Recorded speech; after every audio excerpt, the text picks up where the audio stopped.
Champions league വന്നപ്പോൾ Real അടിച്ചങ്ങ് കയറി. Monaco അടിച്ചുറക്കിയെന്നാണ് പറയാം. 6-1 കൊടുത്തത്. പക്ഷേ മൊണോക്കോ ഫോം ഔട്ടാണ്. എന്നാലും ടീം ചാമ്പ്യൻസ് ലീഗിലോട്ട് വന്നപ്പം റയൽ മാറിയിരിക്കുന്നു. അങ്ങനെ കൂവി വിളിച്ച ഫാൻസിന് വിനി കിടിലം പ്രകടനം കാഴ്ചവെച്ച് മാൻ ഓഫ് ദി മാച്ച് സ്വന്തമാക്കിയിരിക്കുന്നു. എല്ലാവരും നൈസ് കളിയായിരുന്നു. അതുകൊണ്ട് 6-1 ഒരു വിജയം സ്വന്തമാക്കാൻ കഴിഞ്ഞിരിക്കുന്നു റയൽ മാഡ്രിഡിന്.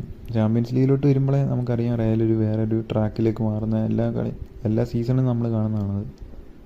എംബാപ്പെ ഗോളടി തുടരുവാണ്. അങ്ങനെ ചാമ്പ്യൻസ് ലീഗിലും എല്ലായിടത്തും ഗോളടിച്ച് കൂട്ടുവാണ്. 2 ഗോളടിച്ചു ഈ കളി.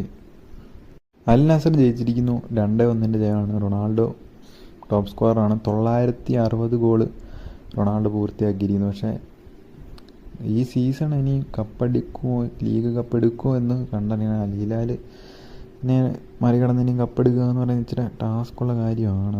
എന്തായാലും നമുക്ക് കണ്ടറിയാം കേസ്. അപ്പം പിന്നെ പറയുകയാണെങ്കിൽ നമ്മുടെ ബാഴ്സലോണ 4-2 ഒരു കിടിലൻ ഫെർമിൻ ലോപ്പസ് കിടിലൻ പ്രകടനം കാഴ്ചവെച്ചു. പിന്നെ പറയാനാണെങ്കിൽ പെഡ്രിക്ക് ഒരു പരിക്കിൻ്റെ ഇഷ്യൂ, അതൊരു പ്രശ്നമാണ് ബാർസയ്ക്ക്.